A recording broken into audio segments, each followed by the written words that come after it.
1. Keberatan Sule kala Putri Delina mau menikahi Jeffrey Reksa, suami Natalie, ia harus rela. Komedian Sule bicara soal kemungkinan Putri Delina yakini dekat dengan Jeffrey Reksa menikah. Suami Natalie Hosker itu bercerita soal beratnya harus melepas anak dari pernikahannya dengan Lina Jubainah itu. Diketahui adik Rizky Febrian itu tengah menjalin hubungan asmara dengan Jeffrey Reksa.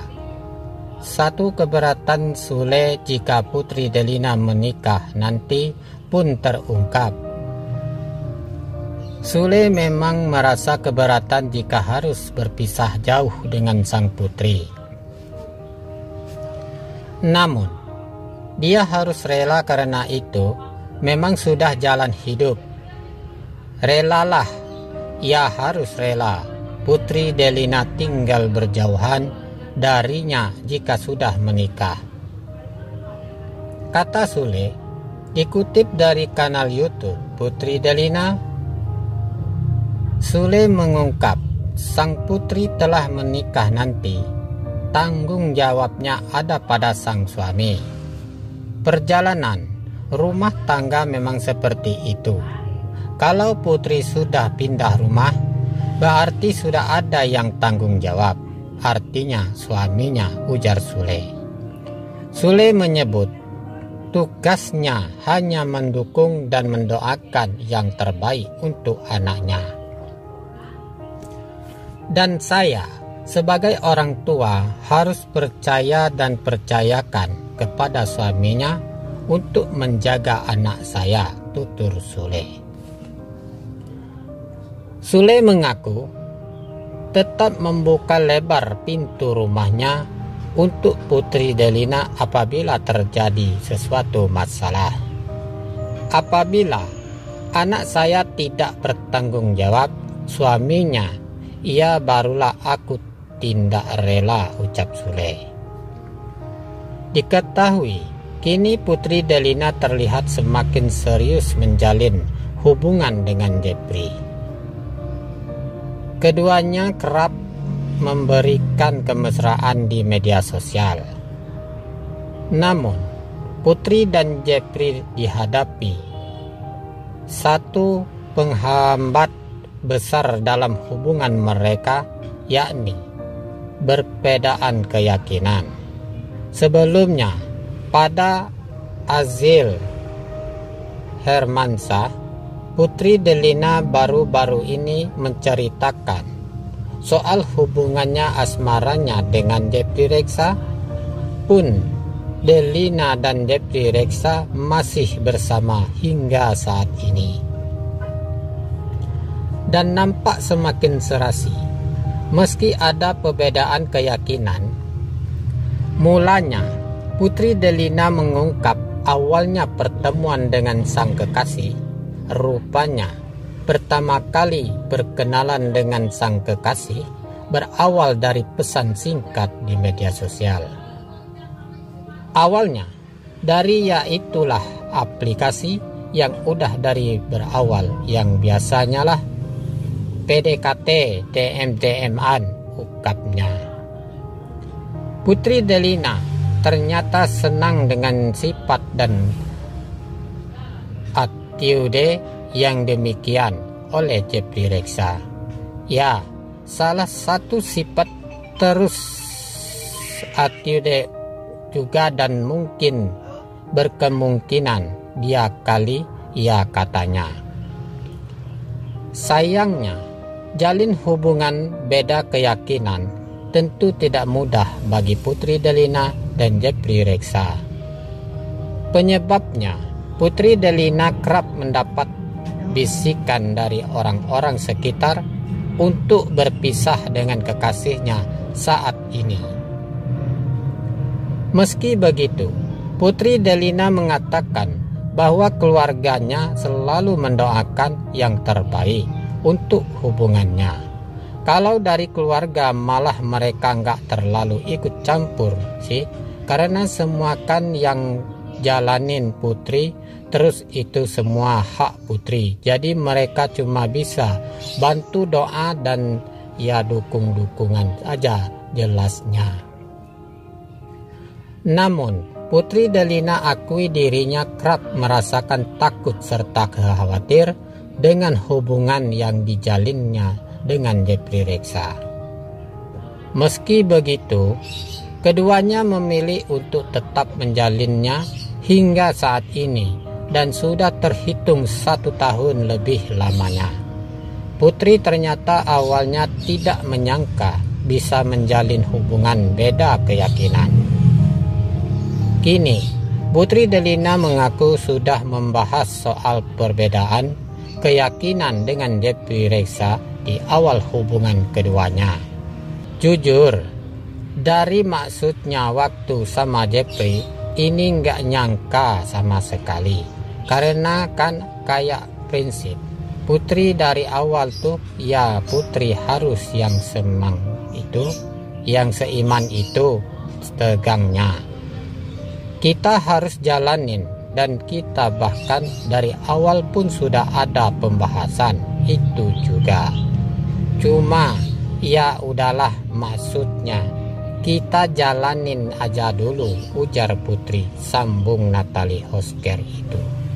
Simak video soal keberatan Sule.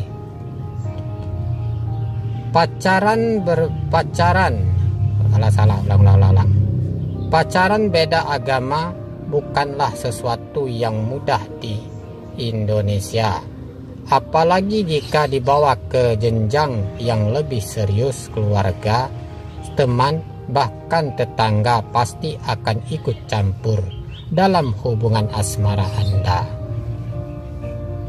Tapi mau bagaimana lagi kalau cinta sudah melekat pada satu orang, sulit rasanya untuk lepas dari orang tersebut.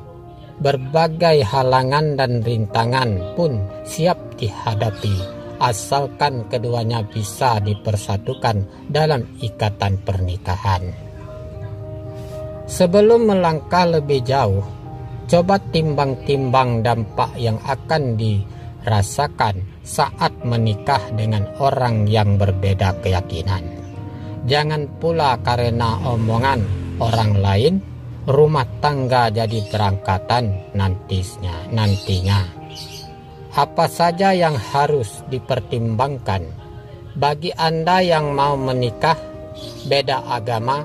Sebaiknya pertimbangkanlah hal berikut ini seperti dikutip dari Kompas.com. 1. Keluarga. Apakah keluarga setuju jika ada menikah dengan si dia? Restu dari keluarga begitu penting, terutama orang tua, karena tanpa restu mereka, bahtera rumah tangga Anda menjadi lebih mudah goyah.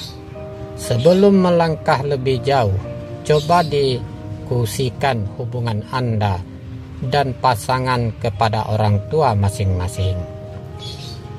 Apabila orang tua memberi lampu hijau terhadap perbedaan ini, baguslah, karena Anda dan pasangan sudah dapat memikirkan konsep pernikahan yang diinginkan. 2. Masyarakat. Pernikahan pada agama sulit diterima oleh masyarakat di Indonesia. Masyarakat mengharapkan agar salah satu pihak mengalah hingga keduanya memiliki agama yang sama setelah menikah nanti. Kalau tidak, Anda dan pasangan harus siap dengan segala omongan yang kurang mengenakan dari para tetangga.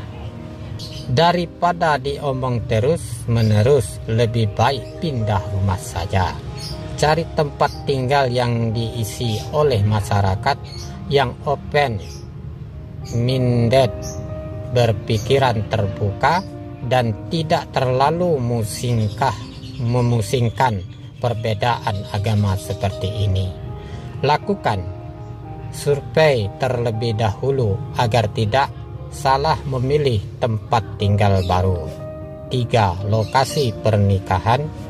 Pernikahan beda agama boleh dilangsungkan di Indonesia, tetapi hanya berbeda tempat saja seperti Bali. Namun itu pun tidak akan tercatat secara sah oleh negara. Tetapi tetap saja masih terasa janggal karena peristiwa ini masih hal tabu di Indonesia. Maka jalan satu-satunya adalah melangsungkan pernikahan di luar negeri dengan hujat yang super fantastis. Ada biaya transportasi, penginapan, resepsi, fotografi, makeup, swab, gaun pengantin, sewa gedung, dan masih banyak lagi yang perlu diperhitungkan. Selain itu, Anda juga harus bolak-balik melakukan survei tepat agar posisi pernikahan berjalanan lancar. Beruntunglah jika Anda atau pasangan punya keluarga, teman, atau kerabat di luar negeri sehingga mereka dapat sedikit membantu mengurusi pernikahan itu. 4. Toleransi. Setelah menikah nanti, Anda dan pasangan hidup dengan aturan agama yang berbeda-beda.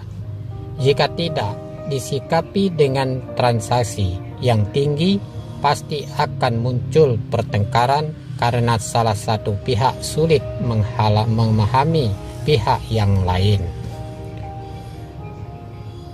Toleransi dibutuhkan dalam segala aktivitas setiap hari, baik itu di pagi hari saat berdoa, makan, hingga saat merayakan.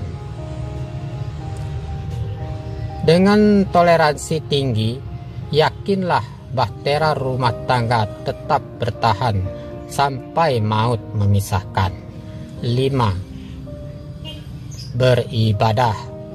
Baik Anda maupun pasangan harus menjalankan tata tertib ibadah masing-masing sesuai agama yang dianut. Pada awalnya pasti merasa janggal dan kekurangan enak, apalagi jika salah satu pihak beribadah dalam waktu yang lumayan lama.